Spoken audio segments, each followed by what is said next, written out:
The seat beside her had been taken at Paddington.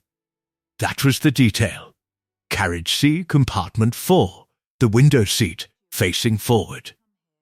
A small leather satchel had been placed there quite deliberately, not tucked overhead as luggage ought to be, but set squarely on the cushion as though reserving a place. 20 minutes later, a man had lifted it, sat down, and placed the satchel neatly on his own lap. He did not open it. He did not look inside it. He held it the entire journey with the practiced stillness of a man holding something that did not belong to him. Welcome to Marple Mysteries, where the English countryside keeps its secrets badly, and one elderly lady keeps hers rather well. Tonight's journey takes us aboard the 11:42 from London to Dilworth Halt, where a perfectly ordinary train carriage conceals something that is anything but. This is the murderer who sat beside Miss Marple.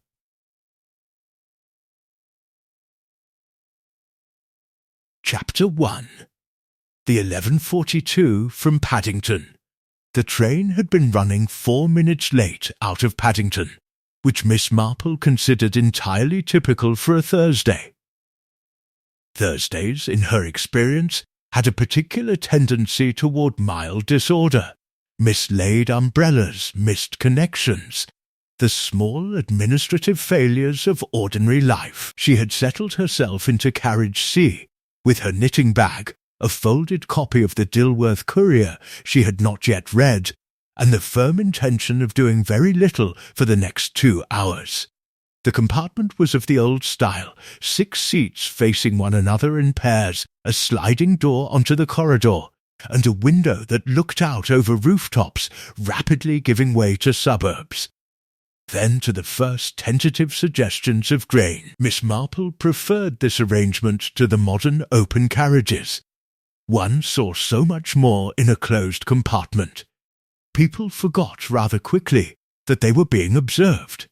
She had taken the seat nearest the door, facing forward, with her knitting on her lap. A young woman in a yellow coat occupied the far window seat and was reading a paperback with the concentrated frown of someone who is not enjoying it but intends to finish it regardless. A heavy-set man in a brown suit sat diagonally opposite, asleep almost immediately after the train moved, his chin descending to his chest with quiet resignation. And then there was the empty seat beside Miss Marple, the window seat facing forward, which had a small leather satchel placed upon it. No one had put it there. That is to say, no one in the compartment had put it there.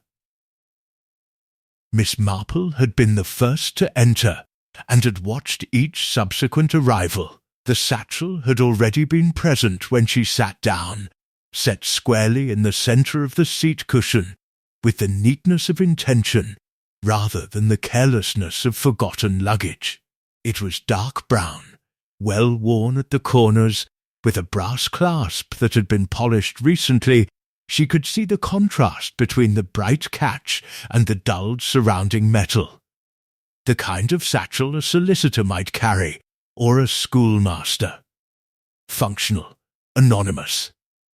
Miss Marple glanced at it once, noted it, and returned to her knitting.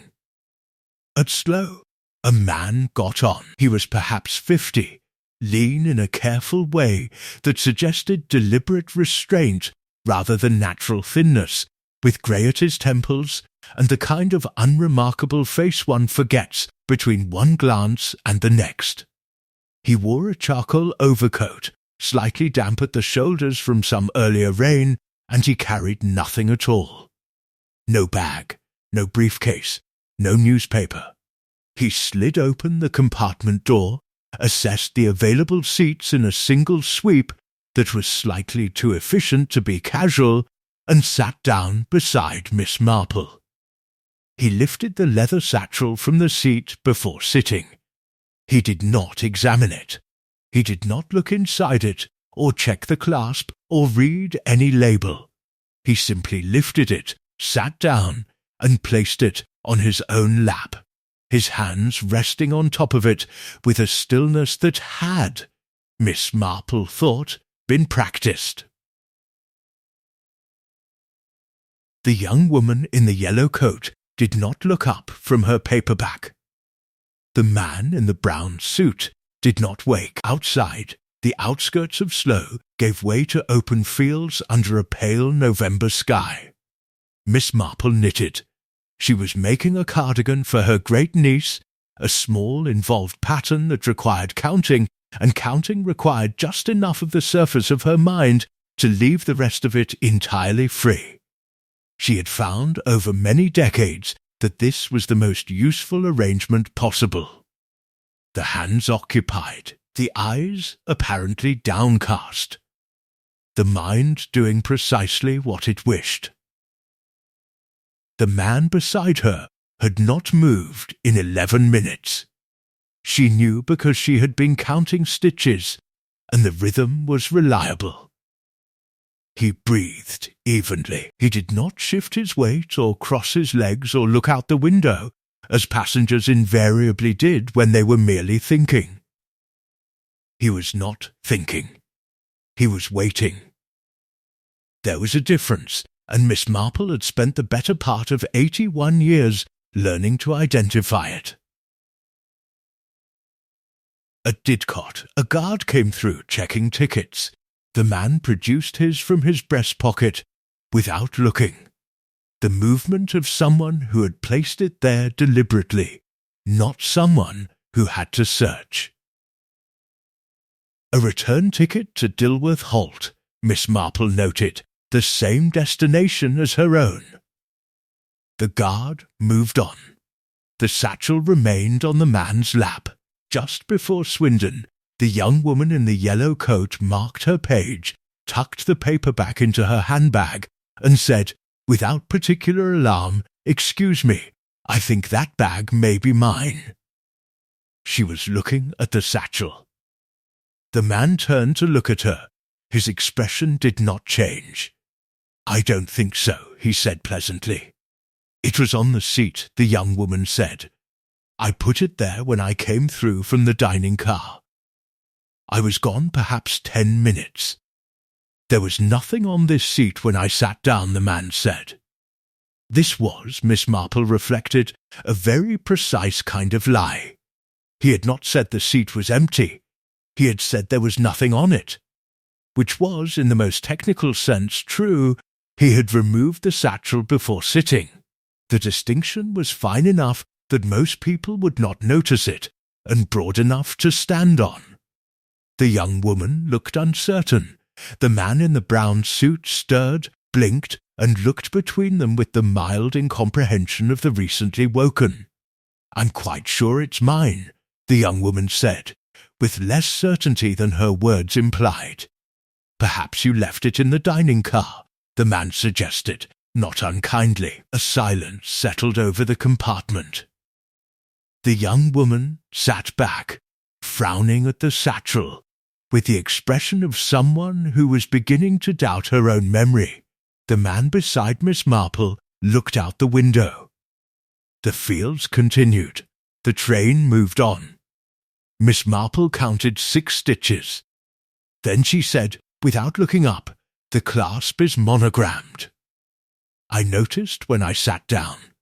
The initials are EVH. A pause. "If that matches your initials," Miss Marple continued mildly, "then the question answers itself rather tidily." The young woman's name, as it would emerge, was Eleanor Vivian Hartwood. She opened the satchel with steady hands and began to look through it with the focused attention of someone taking inventory, not searching for something lost, but confirming whether something had been added. The man beside Miss Marple said nothing at all.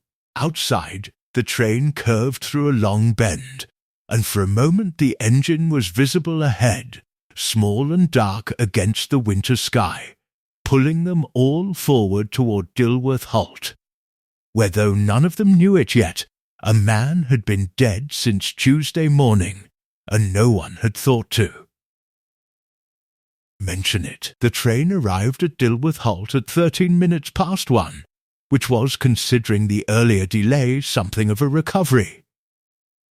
Miss Marple gathered her knitting bag with the unhurried efficiency of a woman who has never in her life missed a connection, and stepped onto the platform without looking back at the man in the charcoal overcoat. She did not need to look back. She knew he had followed. Dilworth Halt was not, strictly speaking, a halt at all. It had a proper station building, a ticket office that opened on alternate mornings, and a hanging basket of winter pansies that someone tended with more devotion than the timetables deserved. The platform was short, the village visible beyond a low stone wall, and the air carried that particular quality of rural November, cold damp, faintly smoky, and not entirely unwelcoming. 3 people had disembarked from Carriage C. Miss Marple, the young woman Eleanor Hartwood, as she now knew her, and the man in the charcoal overcoat, whose name she did not yet know, and whose ticket she had noted was also a return. He intended to go back. That was worth remembering. Eleanor Hartwood walked quickly, the satchel now on her shoulder, its clasp refastened. She had not spoken again on the train after the matter of the initials. She had looked through the bag with systematic care, replaced everything, and sat for the remainder of the journey with the window on her left, and her hands folded on her lap, and her eyes directed outward in a way that was not, Miss Marple thought, the look of someone watching the landscape. It was the look of someone thinking very hard about something they had not yet decided to be frightened of. The man had got off one carriage behind them, or appeared to. Miss Marple had not watched directly. She had observed his reflection in the darkening glass as the train entered the brief tunnel before the station, and had noted that he stood before the train fully stopped, a small impatience that sat oddly with the controlled stillness he had maintained for the preceding hour. At the station exit, a young man in a wax jacket was waiting. He was perhaps 25, fair-haired, with the look of someone who had been standing in the cold longer than expected and was maintaining good humour about it through an effort of will. When he saw Eleanor, the effort became genuine. "You're late," he said, taking the satchel from her shoulder with the automatic ease of habit. "The train was late," she said. "It isn't the same thing." "Are you all right?" "Perfectly," she said, in the tone that means the opposite. And then, evidently catching herself, there was a small unpleasantness on the train. "Nothing important. I'll tell you later." They moved off together toward a blue motor car parked in the lane, the young man's hand at her elbow, her face turned slightly away. Miss Marple watched them without appearing to, and considered the word later. People who intended to discuss something said later. People who intended to avoid discussing something also said later. The distinction lay in whether they glanced back. Eleanor Hartwood glanced back once, just before getting into the car. She was not looking at Miss Marple. She was looking past her toward the station entrance.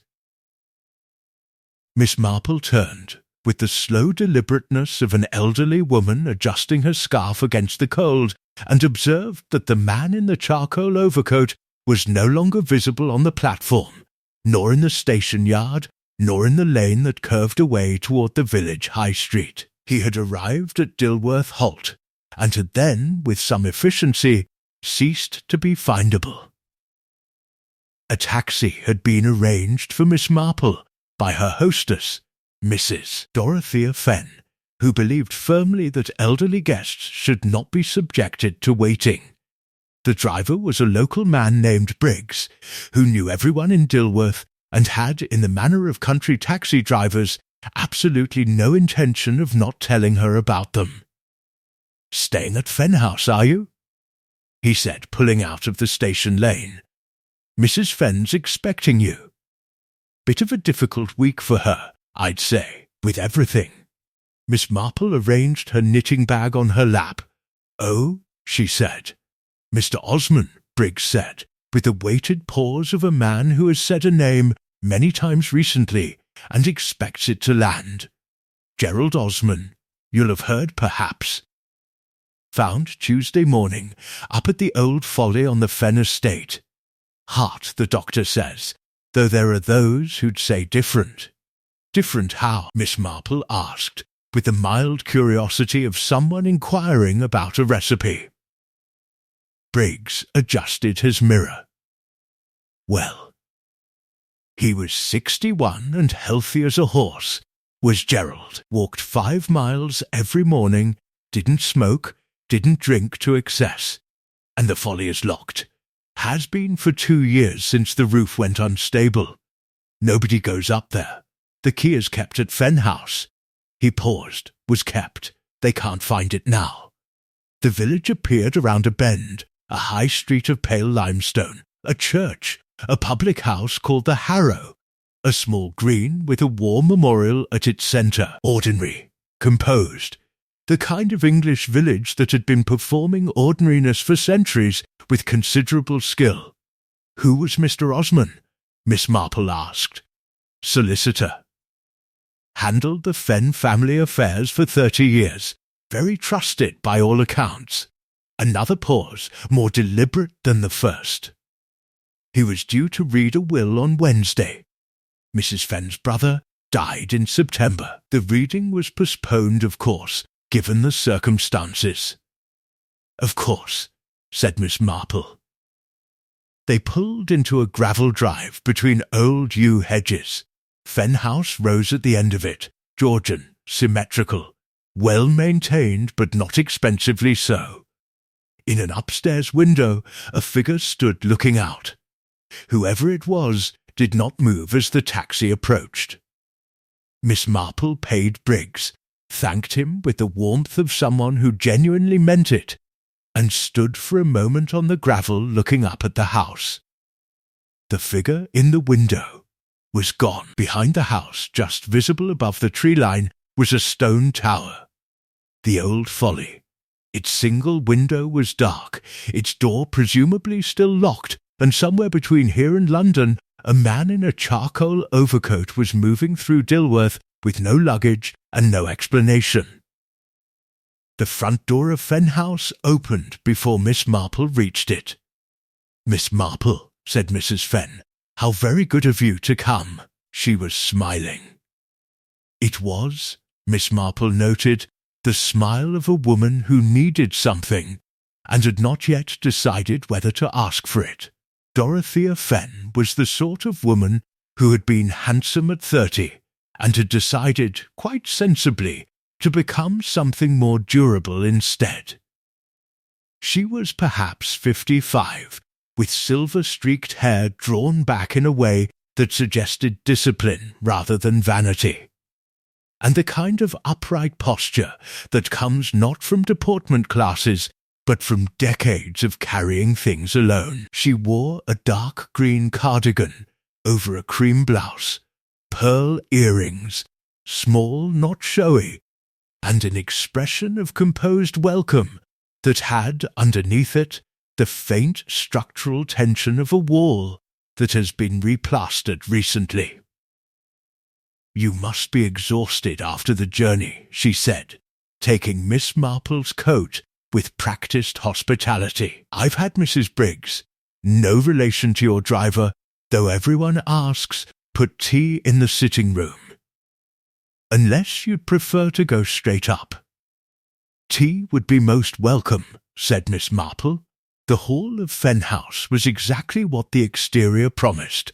Georgian proportions, a flagstone floor, a staircase of dark oak turning upward to a landing that the afternoon light did not quite reach. There were flowers on the side table, white chrysanthemums in a blue vase, and beside them a silver-framed photograph that had been turned slightly away from the room. not face down, not removed, simply angled, so that a passing glance would not catch it. Miss Marple did not adjust her pace or her expression. She noted it. The sitting room was warmer, furnished in the English country manner that achieves comfort through accumulation, a sofa that had been reupholstered once and ought to be again, bookshelves arranged with genuine use rather than display, a fireplace with a modest but real fire. 2 chairs had been placed near the tea tray. Mrs. Fenn poured with steadiness. "I should tell you at the outset," she said, handing Miss Marple her cup, "that I am aware this is a difficult time to have invited a guest. My brother's affairs are still unsettled, and then there is the business with Gerald Osmond, which I imagine Briggs has already briefed you on thoroughly." "He mentioned it," Miss Marple said. "Briggs mentions everything. It was said without rancour. Gerald was found Tuesday morning at the Folly. Dr. Mercer has recorded it as cardiac failure, pending the full report. The police came, asked their questions, and seemed satisfied." She set her own cup down without drinking from it. "I am not satisfied." "No," said Miss Marple. "I didn't suppose you were." Mrs. Fenn looked at her, a quick assessing look, the kind exchanged between 2 people who have decided, somewhat faster than convention recommends, to be direct with one another. "You were recommended to me by Cecily Banthorpe, who said you had a particular quality of observation. She was not specific about your history, but she was emphatic about the recommendation." "Cecily is very kind," said Miss Marple. "Cecily is very accurate," said Mrs. Fenn, which was, Miss Marple considered, rather a more useful compliment. "I asked you here because I needed someone I could speak to who had no existing connection to Dilworth. Everyone here has layers of connection, to Gerald, to my brother, to the estate, to one another. It makes clarity difficult. Tell me about Mr. Osmond," Miss Marple said. Mrs. Fenn was quiet for a moment, not the silence of reluctance, but of organization. "Gerald handled our family's legal affairs since my father's time. He was meticulous, reliable, and known throughout the village as a man of absolute discretion. He was due to read my brother Edward's will on Wednesday morning."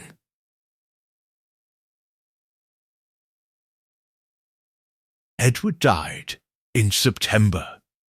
A stroke. Very sudden. And Gerald had been managing the estate paperwork since then. She paused. "The will has not been read. Gerald's copy was not found among his effects. The copy held at his office in Dilworth has apparently been misfiled. His clerk, a young man named Price, cannot locate it. Cannot, said Miss Marple, or will not." Something shifted almost imperceptibly in Mrs. Fenn's expression. Not surprise exactly, more like recognition.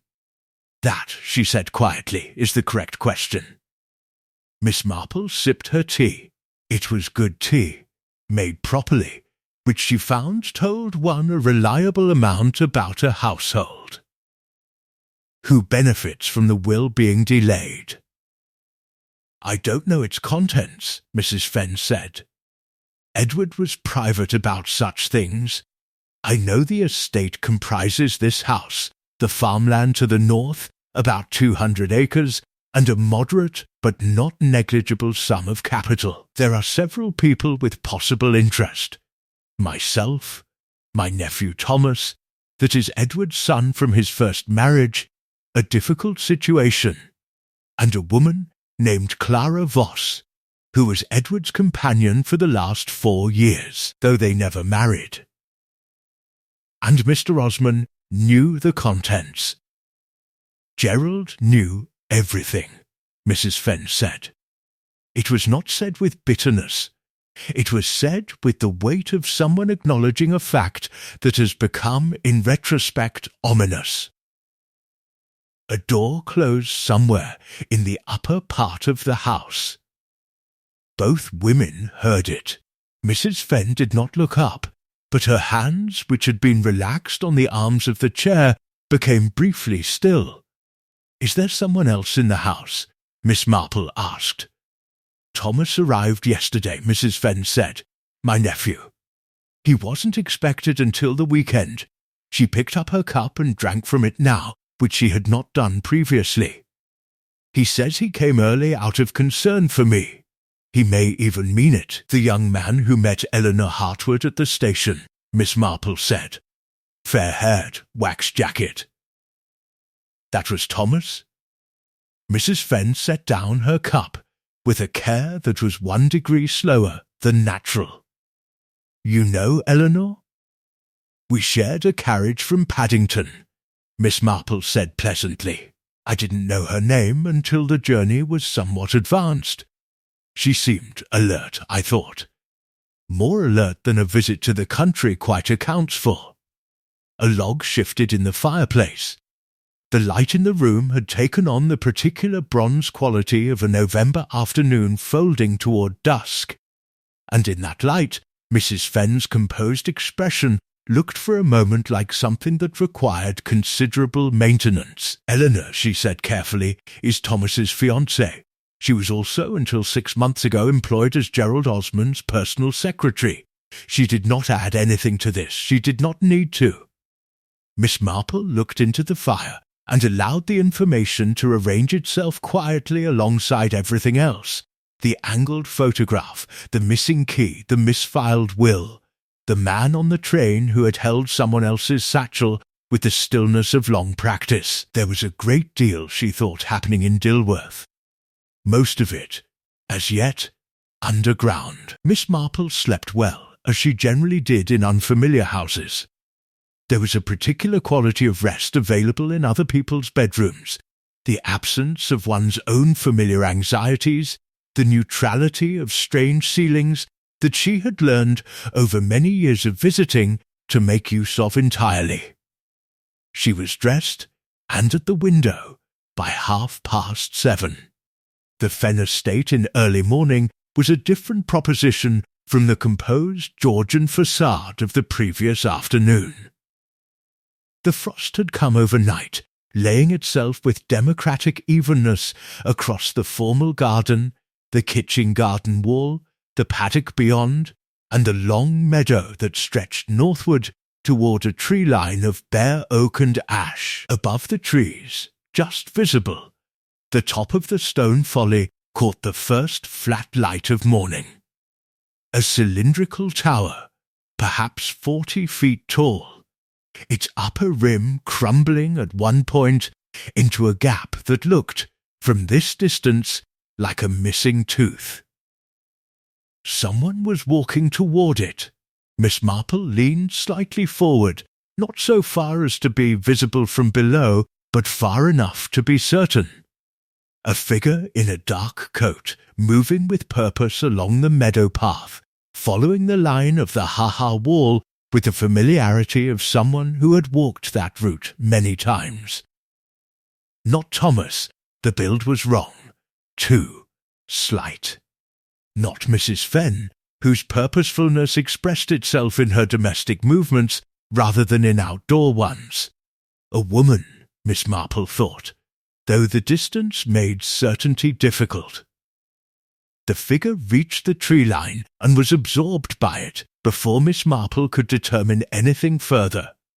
She went down to breakfast with the information arranged neatly in her mind and the intention of acquiring more. Mrs. Briggs, the housekeeper, no relation to the taxi driver, as established, had laid a proper breakfast in the smaller dining room. Eggs, toast, a pot of excellent coffee, and a pot of less excellent but more appreciated tea. Thomas Fenn was already at the table, eating with the concentrated focus of a young man who had either slept very well or not at all. He stood when Miss Marple entered, which she noted approvingly, and sat again when she was settled, which she noted as well. He was better looking than she had assessed from the station. The cold and the waiting had not flattered him. In the breakfast-room light he was clear-featured, with his aunt's quality of composure and, underneath it, something that composure was currently containing. He was perhaps 26 or 27. He poured her tea without being asked, which was either genuine attentiveness or the performance of it. "You'll want to see the Folly," he said without preamble. "Will I?" said Miss Marple. "Aunt Dorothea said you were here to help understand what happened to Gerald Osmond. The Folly is where he was found." He set down the teapot. "I can take you after breakfast, if you like. I have the key." Miss Marple spread marmalade on her toast. "I thought the key was missing." A brief pause, very brief but present. "There are 2 keys. The spare was in my uncle's study. I found it yesterday morning." He met her eyes steadily. "I told Aunt Dorothea." "Of course," said Miss Marple.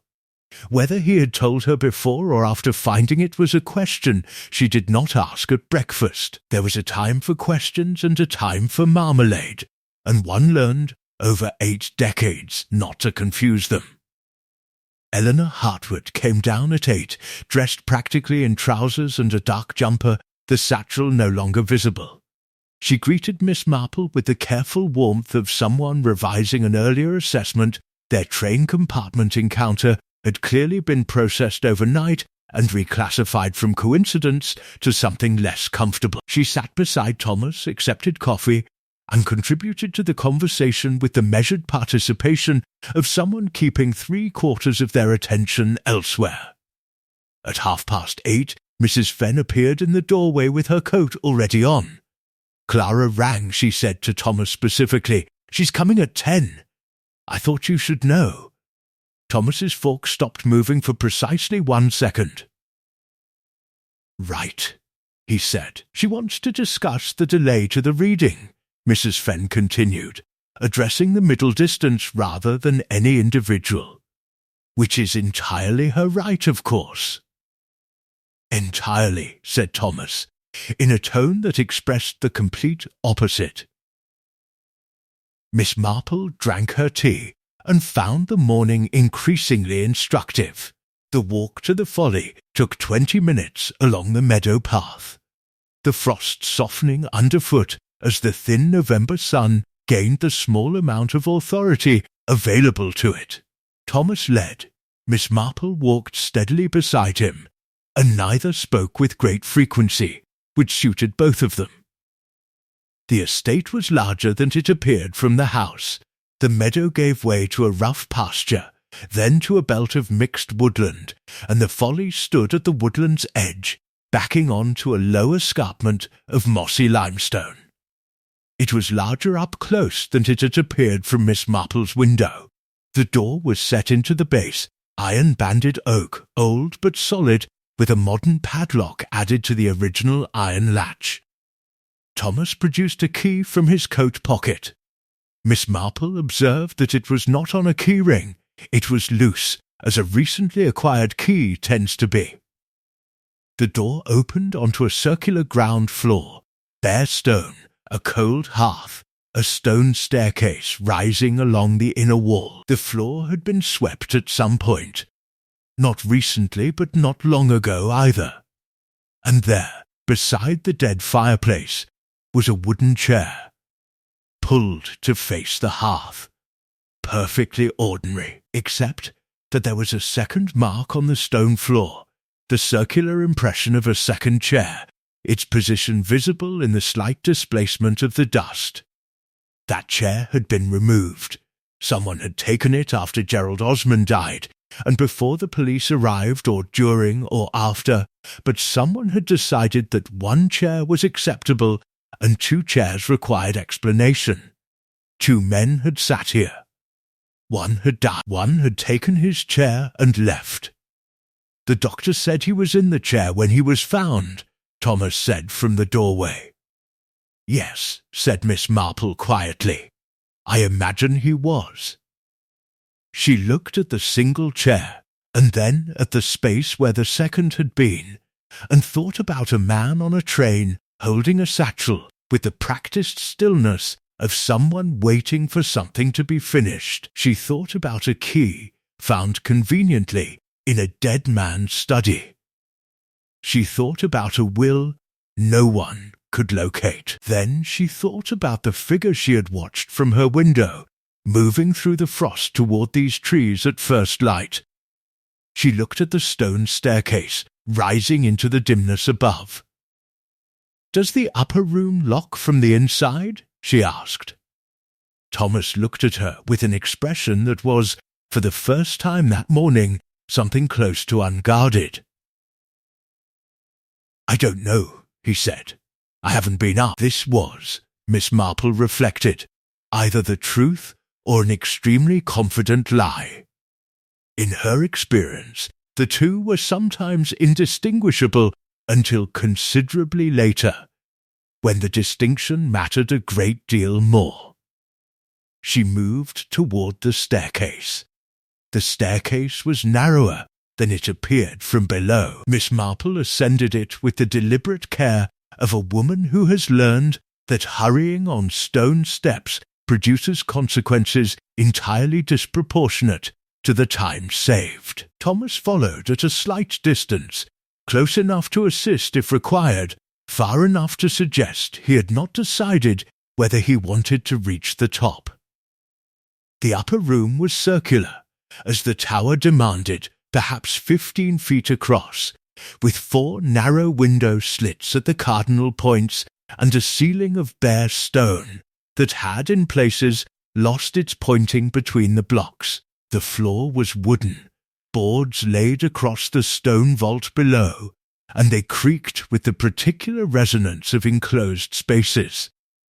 The light came in cold and directional from the 4 slits, laying 4 pale bars across the floor that met nowhere. Miss Marple stood in the centre and looked. The room was not empty. This was the first thing. It had the quality, not of abandonment, but of recent recession, the difference between a room no one had entered for years and a room someone had left not very long ago. There was a blanket folded on the floor beneath the north window, not dropped, not forgotten, folded with the corners aligned, the kind of folding that is done by someone who intends to leave a place tidy and does so out of habit rather than calculation. Beside it, a stub of candle in a plain tin holder burned to within an inch of its base, and beside the candle a single object that Miss Marple looked at for a long moment without touching. A leather-bound notebook, dark red. The cover worn soft at the corners. "Don't touch it," Thomas said from the doorway. Miss Marple, who had not moved toward it, regarded him mildly. "Were you going to?" He came into the room properly then, his footsteps loud on the boards, and crouched beside the notebook without picking it up. He looked at it with an expression that Miss Marple found more interesting than the notebook itself. Not the expression of someone encountering something unexpected, but of someone confirming something suspected. His jaw was set. His hands, hanging between his knees, were quite still. "Do you know what this is?" Miss Marple asked. "It might be Gerald's," he said. "He kept notebooks, detailed ones." A pause. "My uncle mentioned it once. Said Gerald wrote everything down.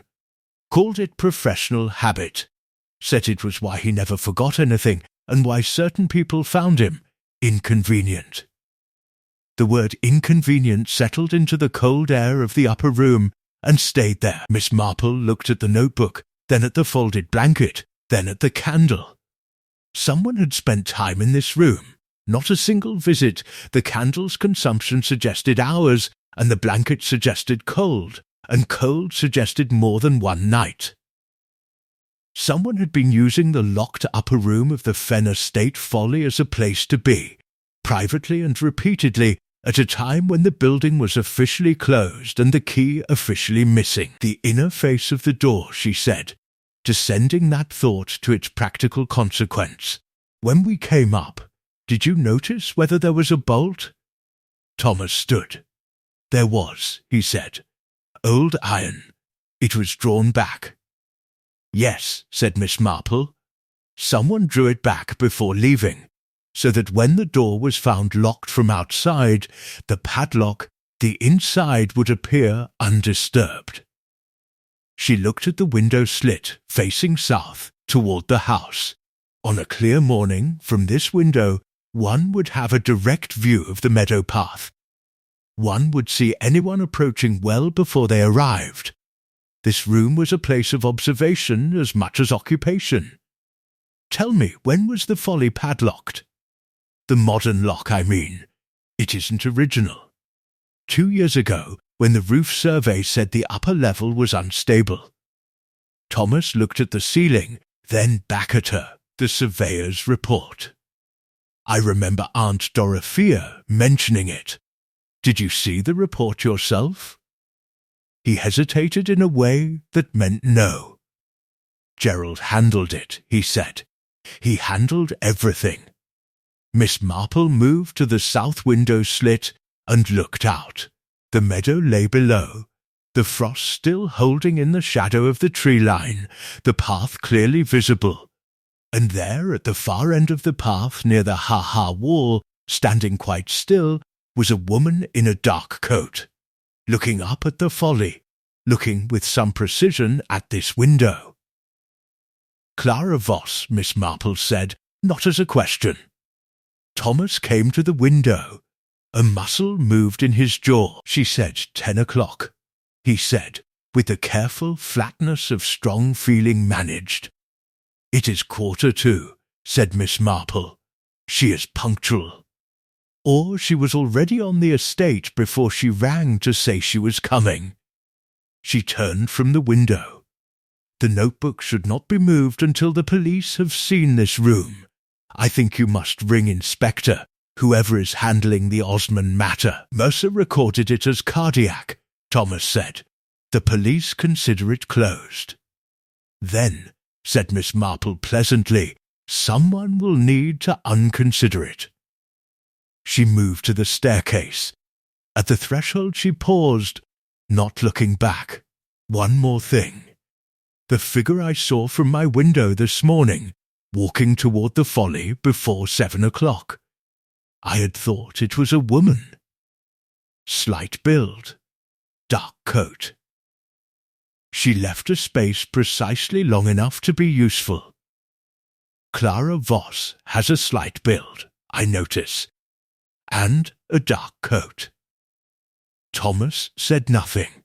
The difficulty, Miss Marple continued, her hand on the rough stone of the doorway, is that the padlock was on the outside of the door when we arrived, and you opened it with the key.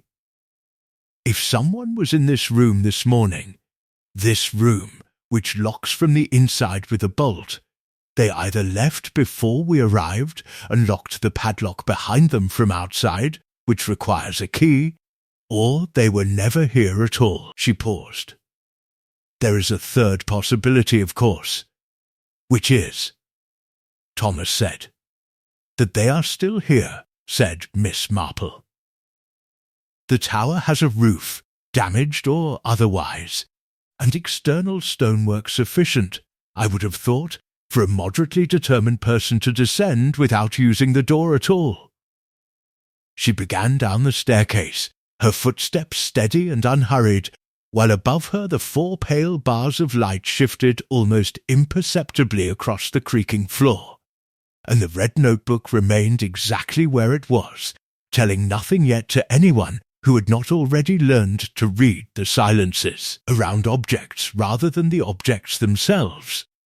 At the base of the tower, the outer door stood open to the November morning. The meadow path was empty. Clara Voss, if that was who she had been, was no longer visible at the ha-ha wall. She had moved. and Miss Marple had not heard her approach. Clara Voss was already in the sitting-room when they returned. This was in itself a statement. Fen House had a front door with a bell and a housekeeper to answer it, and Mrs. Briggs was not the kind of woman who admitted guests to sitting-rooms without a word to the household. Yet there Clara Voss sat, in the chair nearest the fire, not the chair closest to the door, which a waiting guest naturally takes, but the one that required crossing the entire room to reach, with a cup of tea she had apparently acquired from somewhere, held in both hands. Warming them, she looked up when Miss Marple and Thomas entered, and her expression was the expression of someone who has arranged their expression in advance and is satisfied with the arrangement. "Thomas," she said.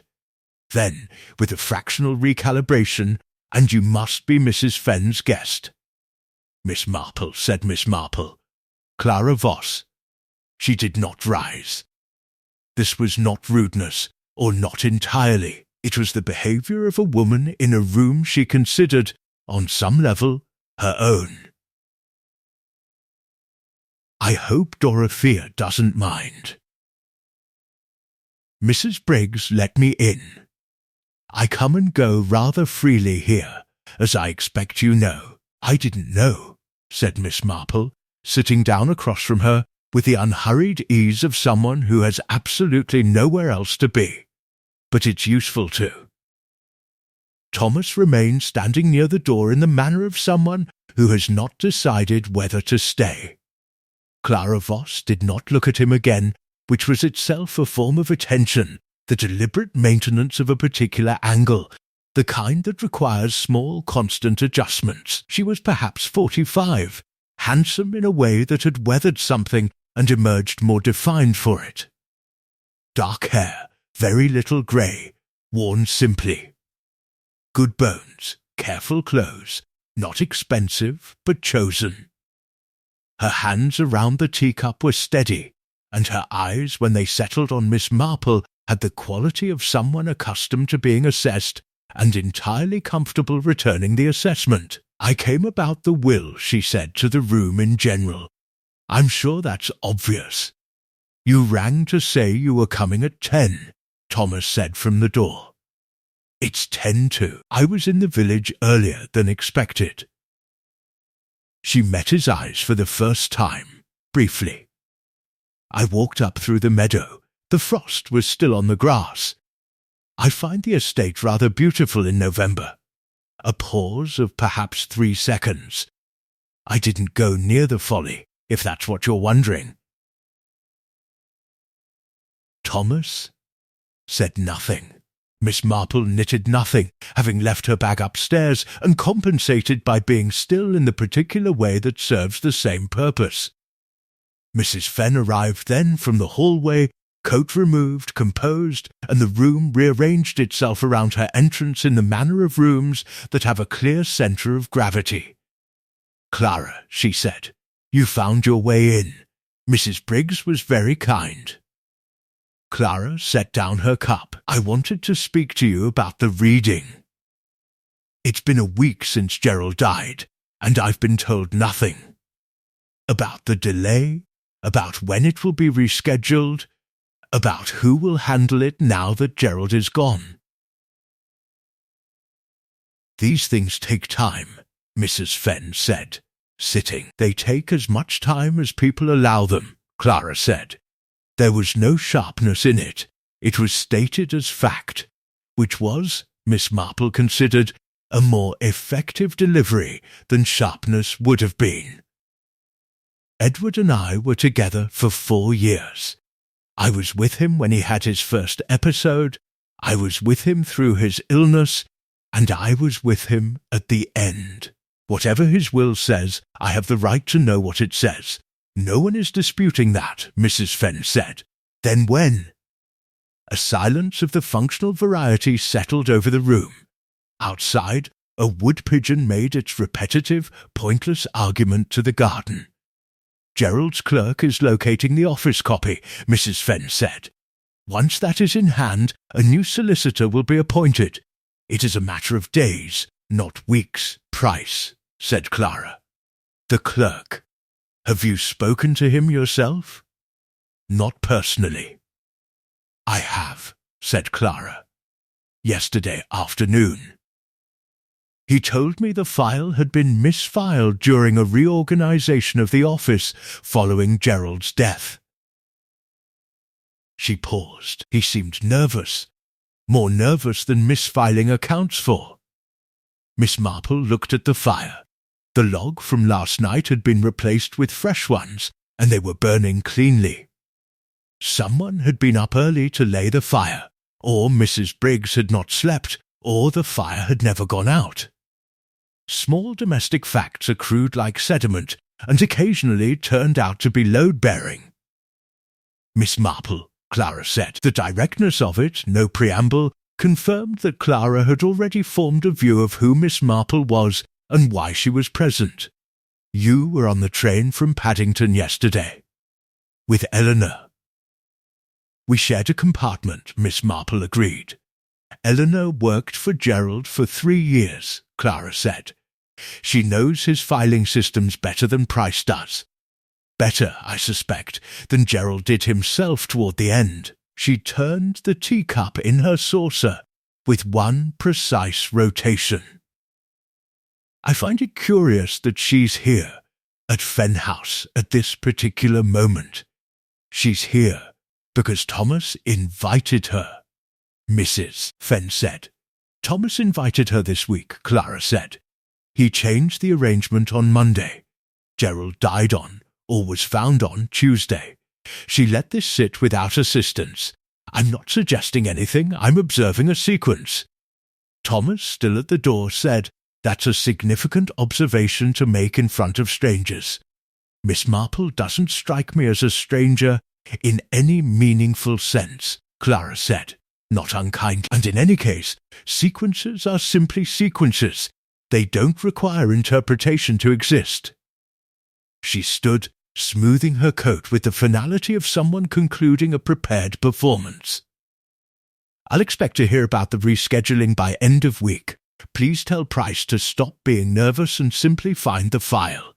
It will be in the archive drawer, under the estate reference, which is for 1987-003. She said the reference number with the ease of something long memorized. Good morning. She left without waiting to be accompanied out, which meant she knew the way, which meant she had left this house unaccompanied before, probably often. The room was quieter without her. The fire continued its clean burning. Thomas let out a breath that had been held, Miss Marple estimated, for approximately 4 minutes. She knew the filing reference, Miss Marple said mildly. Yes, said Thomas. Gerald's personal secretary for 3 years would know such things, Miss Marple said, as would someone who had seen the file itself. She picked up her tea, which had been poured in her absence by the efficient Mrs. Briggs. Eleanor, you said, left Gerald's employment 6 months ago. How did they part? Thomas looked at her. Badly, he said. Then, after a moment, I only know part of it. Tell me the part you know, said Miss Marple. We can find the rest later. Thomas sat down, finally in the chair Clara Voss had vacated. He did this without apparent awareness of the choice, which told Miss Marple something about the degree to which Clara Voss occupied his thinking. One does not sit in a person's recently warm chair without some unconscious relationship to their presence. He leaned forward with his elbows on his knees, looking at the fire rather than at her, in the manner of someone who finds a fixed point useful when organizing difficult material. Mrs. Fenn had excused herself quietly after Clara's departure, the retreat of a woman who knew what was coming and had decided that hearing it formally was worse than having heard it already privately in fragments. The door was pulled to, but not closed. Miss Marple noted this. It was the arrangement of someone who wished to be absent but not uninformed. Eleanor came to work for Gerald 3.5 years ago, Thomas began. She'd done legal secretarial work in London, a firm in Gray's Inn, and Gerald recruited her directly. He was particular about his staff. Very particular. He liked people who were organized, discreet, and capable of handling sensitive material without becoming interested in it. He paused. Eleanor was all of those things. That was, I think, part of the difficulty. She became interested, Miss Marple said. She noticed something, Thomas said. There's a difference, I think, though perhaps not a large one. He turned the statement over briefly before continuing. About 8 months ago, this is what Eleanor told me, she was preparing a document bundle for Gerald relating to my Uncle Edward's estate. Routine work. Asset summaries, property valuations, that sort of thing. She found a discrepancy. What kind? A transfer, capital from one of the estate accounts. A trust established by my grandfather, technically for the benefit of the estate's land management, had been moved to a separate account Eleanor didn't recognize. The amount was significant, £60,000 in 3 tranches over 18 months. He paused. The account it went to was not a Fenn family account. It was not a firm account. It was personal. Miss Marple was quiet for a moment. Outside, the wood pigeon had concluded its argument and moved on. Whose personal account? Thomas looked at her directly for the first time in several minutes. That's the part I don't know. Eleanor saw the account number, but not the name. The transfer documentation had been filed in a way that made the destination unclear, not impossible to determine, but requiring access to banking records Gerald controlled. He settled back slightly. She brought it to Gerald directly. This was, in retrospect, the wrong decision. He dismissed her, Miss Marple said, immediately. That afternoon he was. She said he was not angry exactly, more as though she had confirmed something he had been waiting for. He thanked her for her diligence, told her the transfer was part of a legally structured arrangement he was not at liberty to discuss, gave her 3 months' salary, and asked her to clear her desk. Thomas's mouth tightened. She was 23. She didn't know whether she'd done something wrong or stumbled onto something wrong. She left. But she didn't forget the account number, Miss Marple said. Thomas looked at her steadily. No. And the notebook in the folly, Miss Marple continued, following the thought to its next station with the quiet efficiency of a local service train. Gerald's notebook. The one that records everything as your uncle described it. If Gerald noted his private financial arrangements, and a man of professional habit who wrote everything down very likely did, then that notebook may contain what Eleanor's memory cannot supply, the name attached to the account. Thomas said nothing, which was confirmation enough. You knew the notebook was there, Miss Marple said. Not accusingly, observationally. I suspected something was there, he said carefully. Eleanor told me about the folly that Gerald used to walk up to it on Sunday mornings before it was locked. She thought it odd, since it was always described as structurally unsound. When the padlock was added, she assumed he'd simply stopped. A pause. When Gerald died and I heard he'd been found there, I thought that what he went there for might still be there, Miss Marple said. Yes. And you came early, Monday, before Gerald died Tuesday, or was found Tuesday, to look. The correction mattered, and Thomas received it. I came Sunday evening, he said. I didn't find the spare key until Monday morning. By the time I got to the folly, He stopped. Miss Marple, waited. The padlock had been cut. He said quietly, "Not opened." Cut. Someone had been there before me with bolt cutters, and then replaced the hasp with the padlock you saw, a different padlock, new, to conceal that the original had been destroyed. He met her eyes.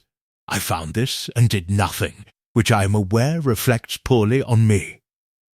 I replaced the hasp myself with a padlock from the estate's maintenance shed.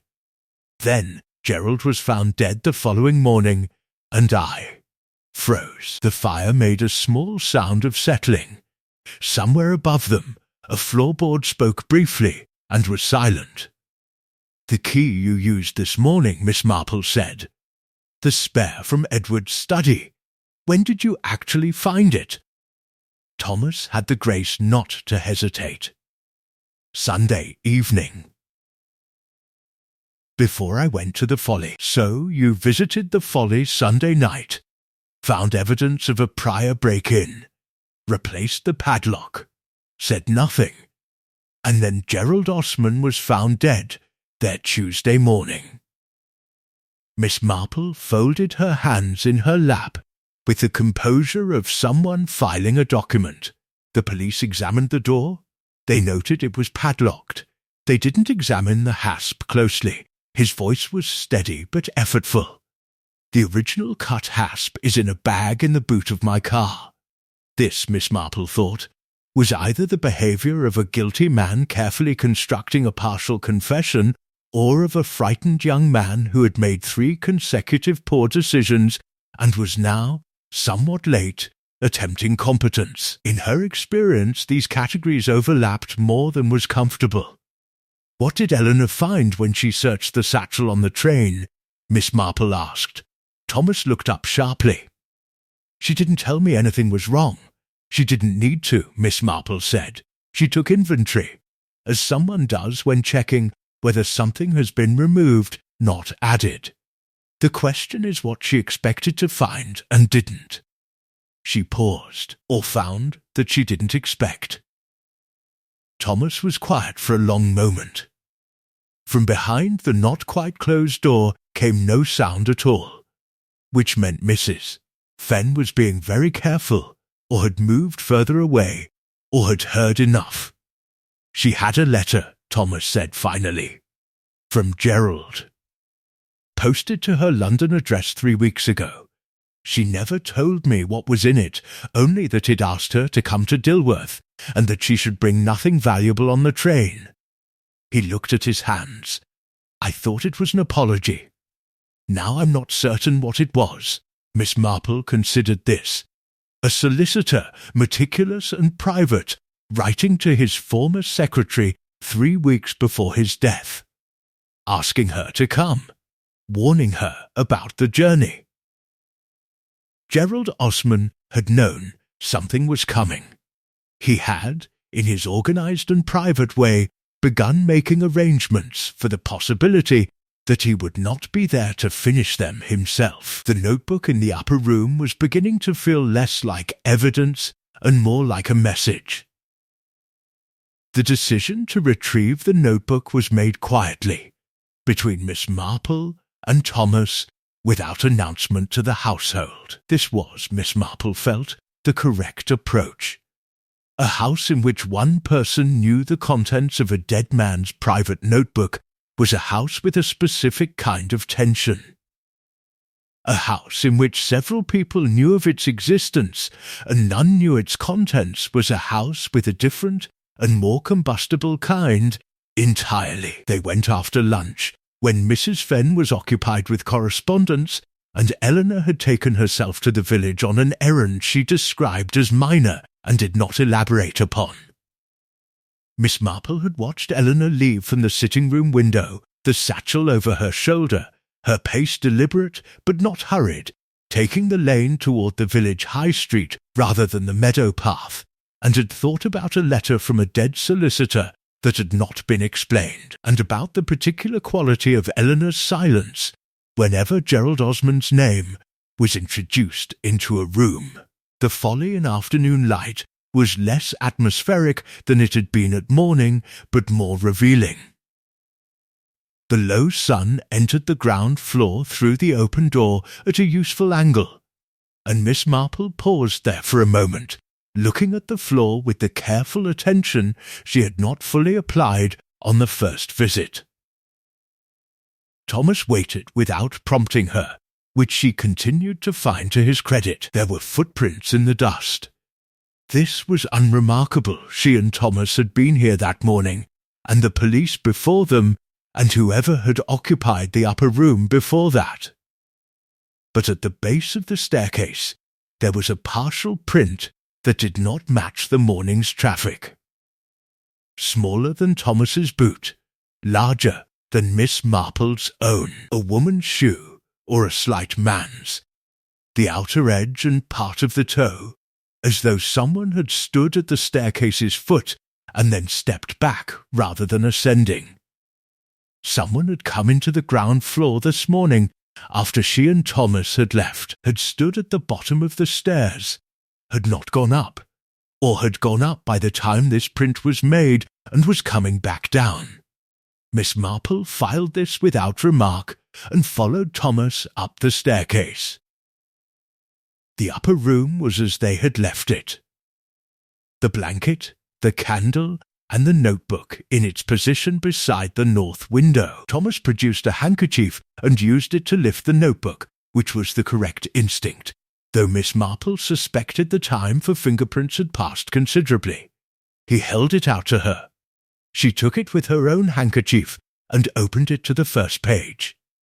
Gerald Osmond's handwriting was what she had expected from his professional reputation, small, even, and almost entirely legible.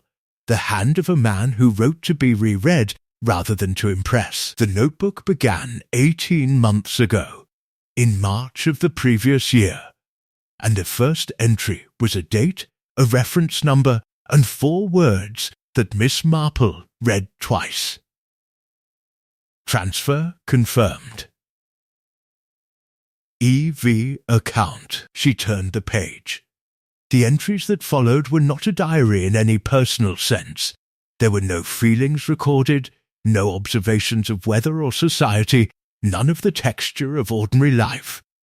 They were notes in the manner of a professional addendum, the kind a careful solicitor makes when he knows that what he is recording exists outside the formal file and wishes to establish, for someone eventually, that he knew it, and when. Dates, amounts, initials, the occasional phrase that clarified without naming.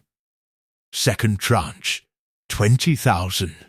Instruction verbal, no written authorization. My error, queried by E.H. handled. Miss Marple paused on this entry, E.H. Eleanor Hartwood. Queried and handled. The word had the weight of something that had cost Gerald something to write. He had dismissed a young woman for asking a legitimate question, and he had recorded it, and the word he chose was handled. A man with a conscience writing about a moment when he had not used it. She turned further. Document prepared per instruction. Terms as discussed. EVH beneficiary, conditional. Condition survivorship of E.F. Miss Marple read this entry 3 times. Then she looked at Thomas, who was watching her with the controlled expression of someone trying not to interpret her expression before she offered it. E.F., she said. Your uncle, Edward Fenn. Yes, Thomas said. EVH. She let the initials settle between them. Eleanor Vivienne Hartwood.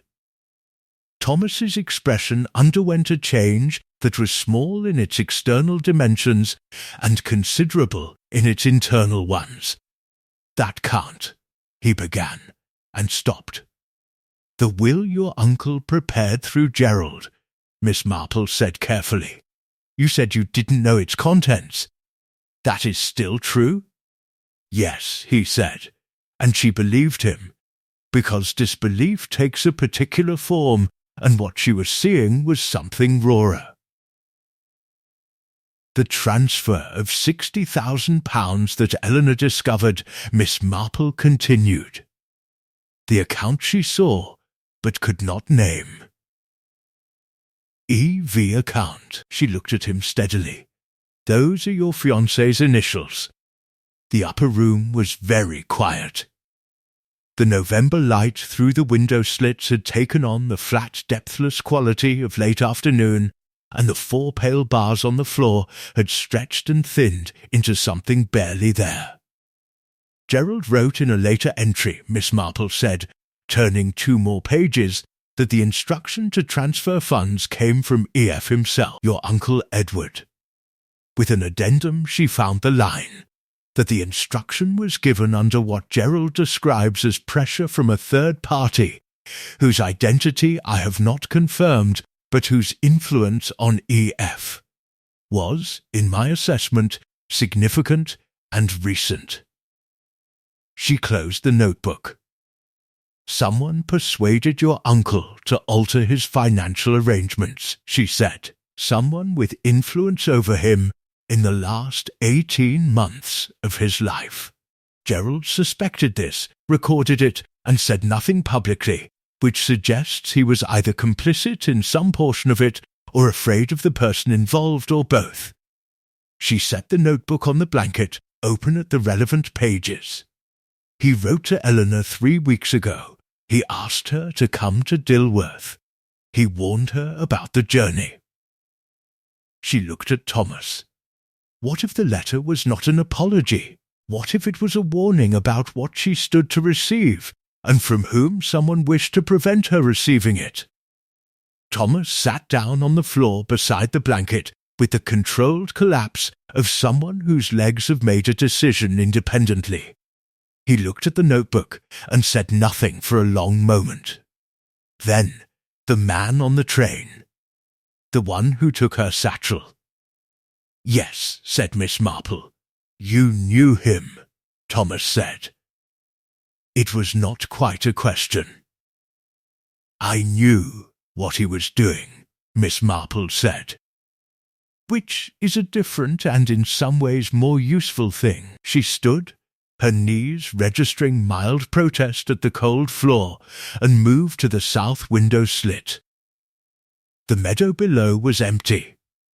The house was visible at its far end, warm-windowed in the fading afternoon. The satchel contained Gerald's letter. Someone wanted to read it, or remove it, before Eleanor reached Dilworth. She paused. Someone who knew she was coming, knew which train she was on, and had the capability to place a person in that carriage. Did they get it? Thomas asked.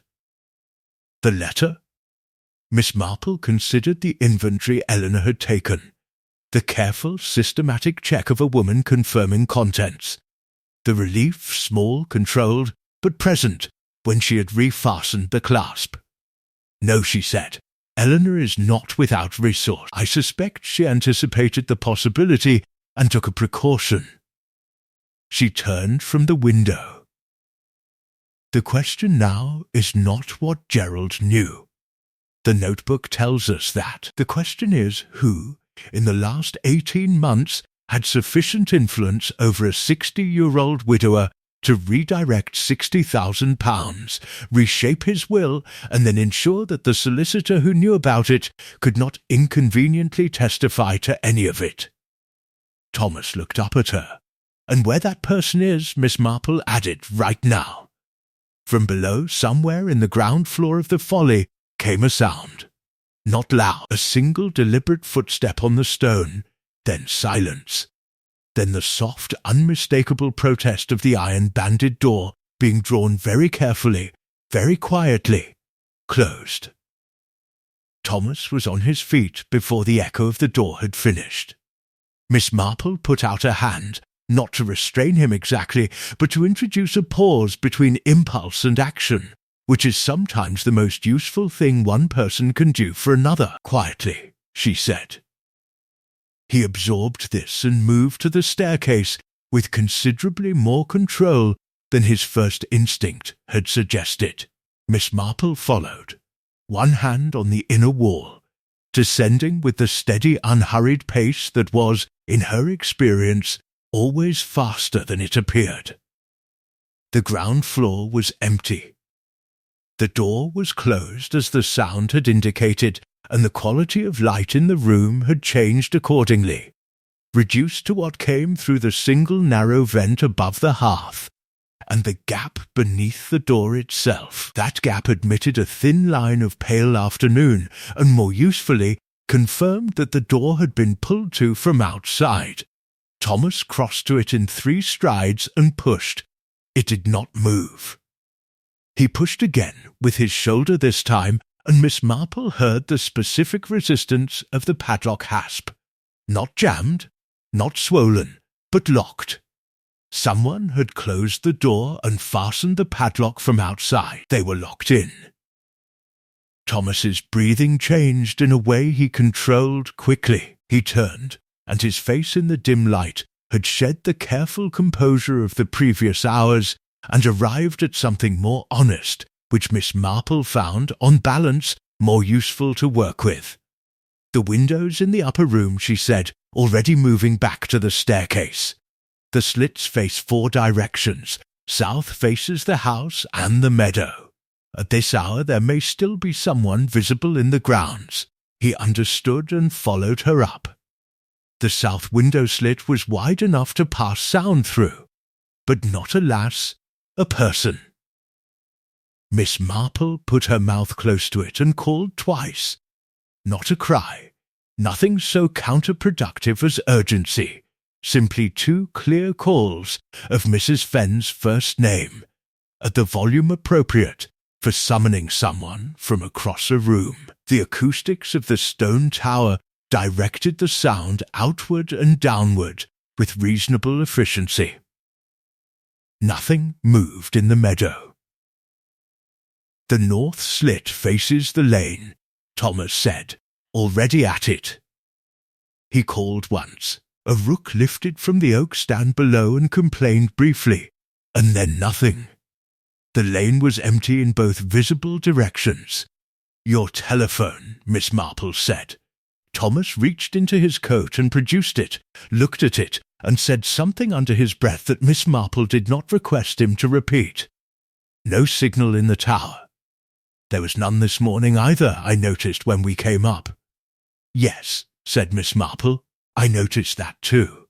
She had not owned a mobile telephone and did not intend to, but she had observed enough people consulting them to understand their habits and limitations. The estate would have dead ground. The escarpment to the north cuts the signal.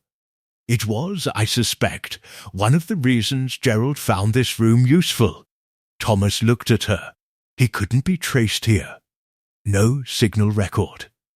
Precisely. They stood in the upper room of a locked tower on a November afternoon, the light failing with the patient indifference of the season, and Miss Marple turned the situation over in her mind with the same methodical attention she brought to everything. Someone had followed them to the folly, had waited below with sufficient patience for them to become occupied upstairs, had then closed and locked the door and departed. This was not the action of someone who wished them dead. The tower was cold but not dangerous, and the house was visible from the upper windows, and Mrs. Fenn would eventually inquire about their absence. This was the action of someone who wanted time. 20 minutes, perhaps. An hour. Long enough to do something that required their absence from the house. Eleanor, Thomas said. He had arrived at the same conclusion by a different route. The shorter route of someone with more personal investment in the answer. She went to the village, Miss Marple said. Or said she did. The will file, Thomas said. If Clara was right about the reference number Fee 198703, and Eleanor knows Gerald's filing system, then Eleanor could locate it, Miss Marple said, whether at the office, which is closed following Gerald's death, or from a copy that Gerald may have kept elsewhere. Here, for instance. She looked at the blanket, the candle, the notebook. Gerald kept this room as a private archive of sorts. The notebook is not the only document he may have stored here. Thomas looked around the room with fresh attention. The blanket, the candle holder, the board floor. He crossed to the north wall and crouched, running his hand along the base of the wall where stone met wood. At the third board, he stopped. Pressed. The board gave fractionally, not rotted, not loose, but hinged on one side, with the deliberate engineering of something made to appear accidental. Beneath it, a shallow recess. Empty, not dusty empty, the emptiness of a space long unused, but clean empty, the emptiness of a space recently cleared. The wood above the recess had a cleaner colour than the surrounding boards, as though something flat and slightly damp had rested there for an extended period and been removed. Recently, Miss Marple said, looking at the pale wood. Within the last day, I should think. Thomas sat back on his heels. Someone else knew about this room.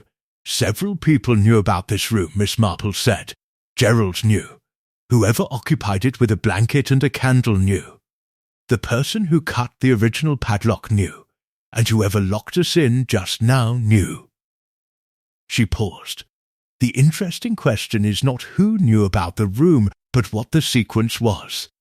Gerald died Tuesday. You arrived Sunday and found the padlock cut, which means someone accessed this room before Sunday, possibly before Gerald died, possibly concurrent with his dying. She moved to the south window again and looked out at the house, now fully lit in the early dark. In the sitting-room window, a figure was visible, the silhouette of someone standing looking out. Or perhaps Gerald did not come here alone on the night he died. Perhaps whoever sat in the second chair took more than the chair when they left. Thomas stood. The recess was emptied before we came this morning. Yes, which means someone who knew of the recess's existence was here either last night or before dawn today. She thought of the figure at the ha-ha wall, looking up at the folly with the precision of someone confirming an outcome. Clara Voss, she said, knew Gerald's filing reference number for the Fen estate documents. She recited it from memory. This is notable. A solicitor's companion of 4 years would have cause to know many things, but a client reference number is specific. It suggests either access to the files or someone who told her. Gerald told her? Or Edward did, Miss Marple said. Or she read it herself, at some point when the opportunity was available. She looked at the empty recess. The question is whether what was stored here was the will itself, a copy Gerald made outside the formal record, for reasons the notebook begins to suggest, or something more dangerous than a will. From below, clearly and without ambiguity, came the sound of the padlock being released. The door opened. Footsteps on stone, and then Eleanor Hartwood's voice, travelling up the staircase with the slight echo of the tower. Thomas? A pause. Miss Marple? She appeared at the top of the staircase, slightly breathless, her coat damp at the shoulders from the evening air. She was carrying the satchel, and her face had the particular arrangement of someone who has found what they were looking for and is not yet certain what it means. In her other hand was a small key. Not the estate key Thomas carried. Smaller. Brass. With a label attached in Gerald Osmond's small, even handwriting. She looked at the empty recess in the floor and then at Miss Marple, and something in her expression confirmed what Miss Marple had already begun to understand. He sent me the key, Eleanor said. In the letter. I didn't know what it opened until just now. She looked at Thomas, and the look had the quality of someone delivering news they have been carrying too long. He sent me a copy of the will as well. I've had it since Tuesday. I didn't know if I should. She stopped. there's a second beneficiary, one that nobody here seems to know about. The sitting room at Fen House had not been arranged for a gathering, but it became one nonetheless. Mrs. Fen sat in her usual chair by the fire, her posture carrying the particular rigidity of a woman who has decided that stillness is the most dignified available response to whatever is coming. Thomas sat on the sofa, Eleanor beside him but not close, the distance between them having the quality of something recently adjusted. Clara Voss, who had been telephoned by Miss Marple with a directness that had apparently not permitted refusal, occupied the chair nearest the door. Miss Marple sat centrally, with her knitting bag finely retrieved from upstairs, though the knitting remained inside it. She found the bag's presence useful regardless. It occupied the hands in imagination, if not in fact. Inspector Graves had arrived 30 minutes earlier, a lean, patient man from the county constabulary who had the professional manner of someone who has learned that appearing unhurried produces more information than appearing urgent. He stood near the window. He had said very little so far, and had listened to a great deal, which Miss Marple considered the correct allocation. Eleanor placed a copy of the will on the low table at the room's centre. It was 4 pages, handwritten in Gerald Osmond's precise script, signed and witnessed.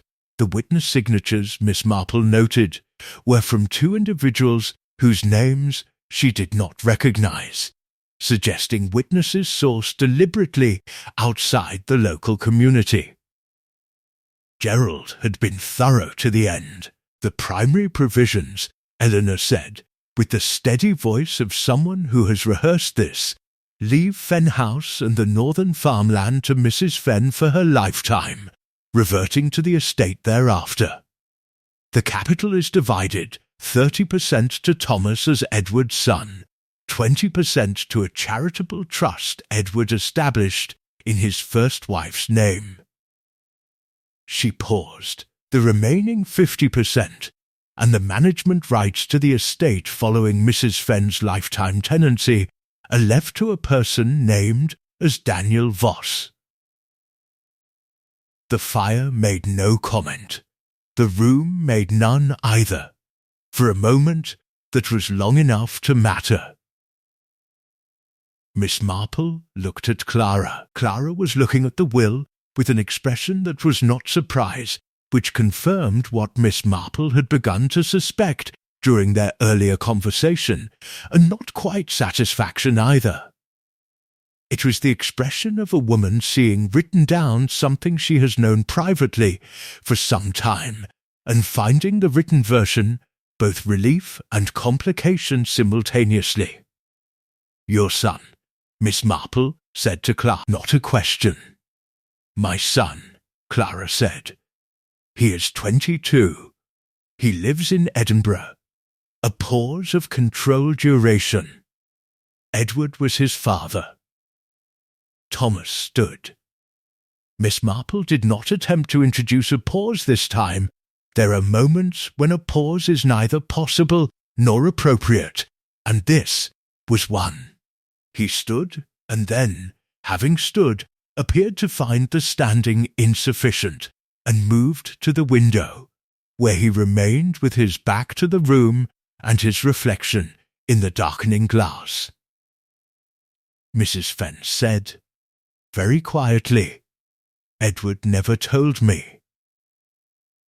"He intended to," Clara said. It was a gradual process, coming to it.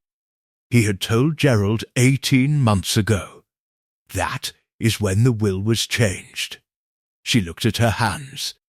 The money transferred to my account, which Eleanor saw, and which Gerald should not have authorised without proper documentation, was Edward's instruction, not mine.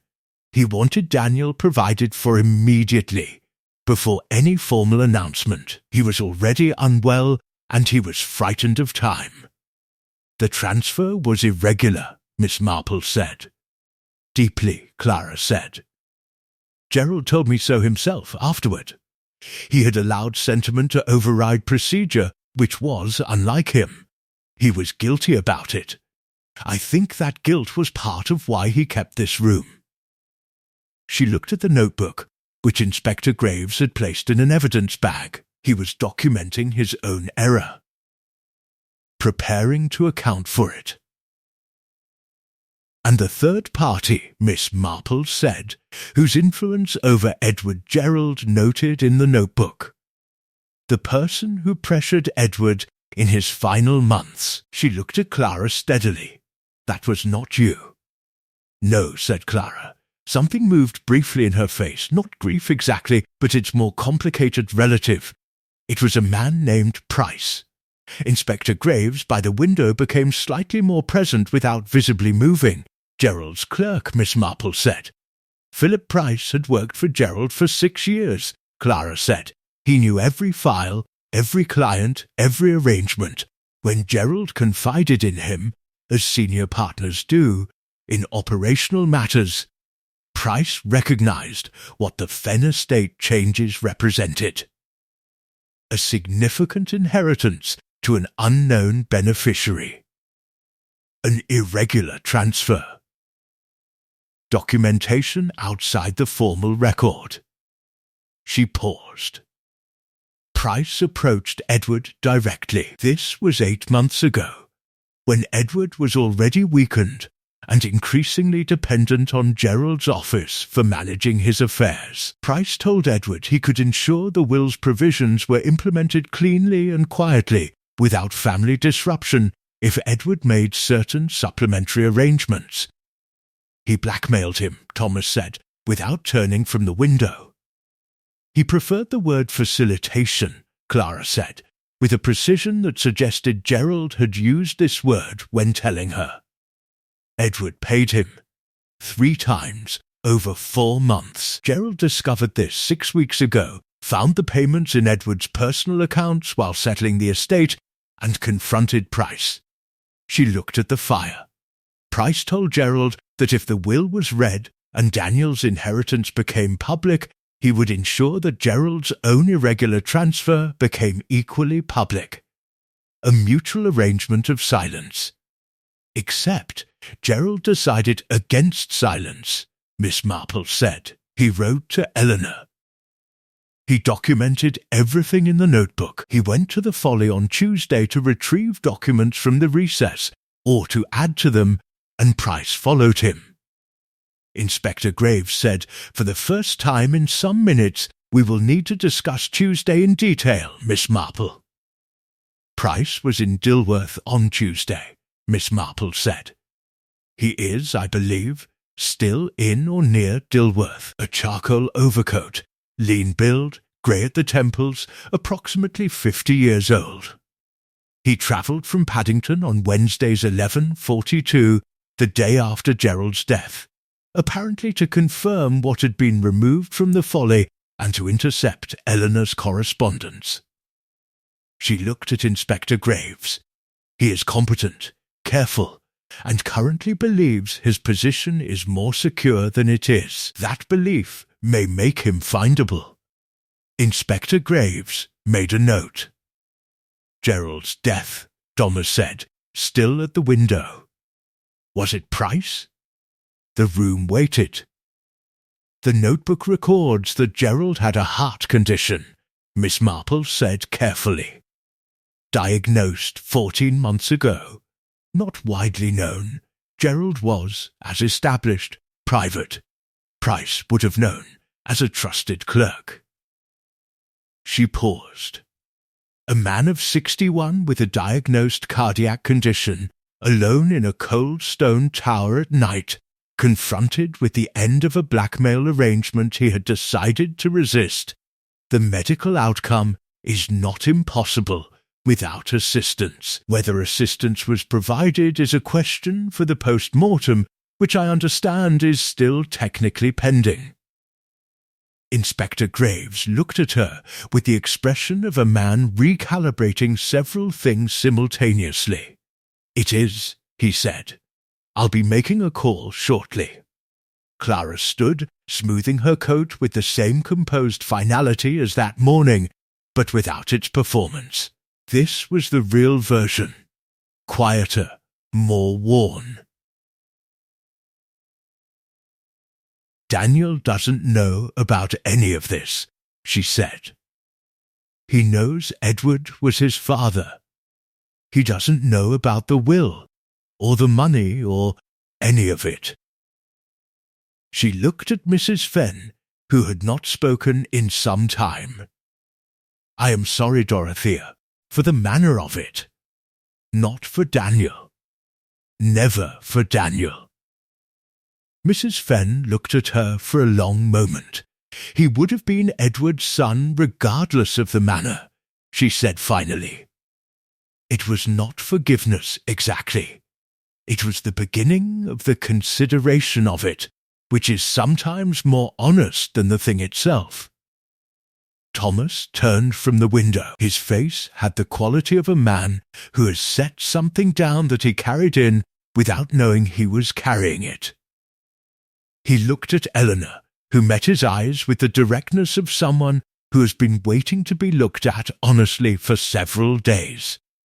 "The letter," he said. "Gerald's letter to you." "He told me about Daniel," Eleanor said. "He said I deserved to know why he'd dismissed me, that I had found something real, and he had handled it wrongly." She looked at the will on the table. "He said he wanted someone to know the whole truth before the reading, in case she stopped. "He said in case anything prevented him. I thought it was an old man being dramatic." Her voice did not break, but it arrived close enough to the border to acknowledge the territory. It wasn't. Miss Marple picked up her knitting bag. The fire had settled to a steady, generous heat, and the room, for all its complications, had the quality of something that has been under pressure for a long time and has finally, imperfectly, been allowed to decompress. Outside, Inspector Graves made his telephone call from the hallway, his voice low and purposeful.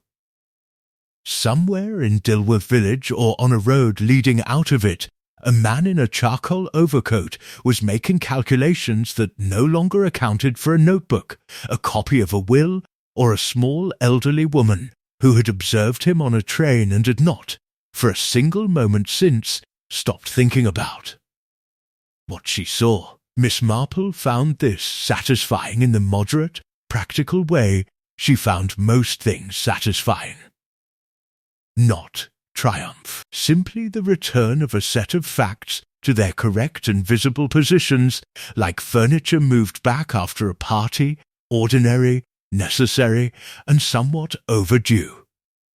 She accepted the cup of tea Mrs. Briggs silently offered, and drank it while it was still hot. Chapter 11. The last train from Dilworth. Philip Price was arrested at 20 minutes past 8 that evening in the public bar of the Harrow Inn on Dilworth's High Street, where he had been sitting since 6 o'clock with a half-consumed pint of bitter and the particular stillness of a man. Who has decided that moving will draw more attention than remaining? Inspector Graves' sergeant found him on the first attempt, which suggested that Price's confidence in his own invisibility had by the end exceeded its reasonable limit. Miss Marple heard this from Inspector Graves himself, who returned to Fenhouse at 9 to take formal statements and stayed long enough to drink 1 cup of Mrs. Briggs's tea and confirm, in the measured language of a careful policeman, that the county pathologist had found the post-mortem inconclusive on the question of natural death versus induced cardiac event, and that this inconclusiveness was, in the present circumstances, sufficient to hold Price on. Suspicion whilst the investigation was properly reopened. It was not a conviction. It was not yet certainty, but it was the correct door opened, and Miss Marple had learned over many years that the correct door was the necessary thing. What lay beyond it was the business of courts and evidence and the patient machinery of law, none of which required her further participation. She went to bed at 10:30 and slept without difficulty. In the morning, Fen House had the quality of a room after a window has been opened, the same furniture, the same proportions, but the air changed. Mrs. Fen was at breakfast before anyone, which was unusual, and had laid the table herself rather than leaving it to Mrs. Briggs, which was more unusual still. She poured Miss Marple's tea without being asked, and for a few minutes they sat in the particular companionable quiet of two women who have been through something together and do not require it to be discussed. "Thomas and Eleanor have gone for a walk," Mrs. Fen said eventually. "Early. Together." "Good," said Miss Marple. "Clara telephoned at 8. She's going back to Edinburgh today, to tell Daniel." Mrs. Fen looked at her cup. "I asked her to bring him to Dilworth, when he's ready. When all of this is further along." She paused. "Edward's son should know the estate." "That is generous," Miss Marple said. "It is practical," Mrs. Fen said, with a faint dryness that was, Miss Marple suspected, her natural register when sentiment was not requiring suppression. "The estate needs someone who cares about it. Thomas has his own life in London and has never pretended otherwise. Daniel, apparently, studied land management at university." A pause. "Edward would have liked that." Miss Marple buttered her toast and considered the quiet persistence of things working themselves slowly and imperfectly toward their correct arrangement. It was not a tidy process, it never was, but it had a direction, and the direction, more often than not, was forward. Thomas and Eleanor returned from their walk at 9:30. They came through the garden door rather than the front, and Miss Marple, passing through the hallway with her packed bag, heard their voices in the kitchen, low, continuous, the register of a conversation that had been going on for the length of a walk and had not finished, not arguing, not performing, simply talking, which is the thing that had apparently been missing and was now somewhat late, occurring. She left them to it. The taxi, Briggs again reliably, arrived at 10. Miss Marple stood for a moment on the gravel drive in the thin November sun, looking at Fen House with the particular attention she gave to places she was leaving. The Folly was visible above the tree line, its damaged rim sharp against a sky that had cleared overnight to a pale washed blue. The meadow was bright, with frost still in the shade of the ha-ha wall. A wood-pigeon made its argument from somewhere in the yews. Mrs. Fen came to the door to see her off. Thomas and Eleanor appeared behind her, Eleanor with her coat half on, Thomas carrying Miss Marple's bag to the taxi, with the straightforward usefulness of a young man who has, overnight, shed a complicating layer of guilt and found something more functional underneath. "You'll let me know," Miss Marple said to Mrs. Fen, "how things progress. With Price. With Daniel." "I will," said Mrs. Fen. She took Miss Marple's hand briefly, with both of hers. "Cecily said you had a particular quality of observation. She was, as I said, accurate. Cecily is a good judge," Miss Marple said, "of most things." She got into the taxi. Briggs pulled out of the gravel drive with the satisfied air of a man who had conveyed a guest of interest and expected the return journey to be productive. He was not wrong. "Price, then," he said, before they had reached the lane's end. "Arrested last night. The whole village knows by now, of course. "Of course," said Miss Marple. "Worked for Gerald 20 years, some say. Others say 6. No one quite agrees." He adjusted his mirror. Gerald was a private man. "People are surprised, I think, to find there was so much happening that they didn't know about." "People are generally surprised by that," Miss Marple said, "though they needn't be. The visible portion of any life is quite small. The rest is conducted in upper rooms and railway carriages and letters that take 3 weeks to arrive." Briggs considered this with the respect of a man encountering a thought he intends to repeat. "You'll come back to Dilworth, perhaps." "Perhaps," said Miss Marple, which meant probably not, though she had been wrong about such things before. The station appeared around the familiar bend. The winter pansies in the hanging basket had been watered that morning. She noticed this, as she noticed most things, without particular effort. The 11:42 to Paddington was listed on the small board as running 3 minutes late, which was an improvement on Thursday and entirely typical of a Friday. Miss Marple purchased her ticket, found carriage C, and settled into the window seat facing forward, with her knitting bag on her lap and the Dilworth Courier, which she had still not read, folded beside her. The compartment was empty for the moment, which was peaceful, and would not remain empty for long, which was more interesting. The train moved. Behind her, Dilworth Holt contracted, and then disappeared behind a curve of track and a stand of bare winter trees, and ahead the countryside opened into the broad pale landscape of a November morning moving toward afternoon, and Miss Marple looked at it with the expression she brought to most. Things attentive, unhurried, and entirely ready for whatever came next. Her needles began to move. The pattern required counting. She counted, and she watched, and the train carried her home.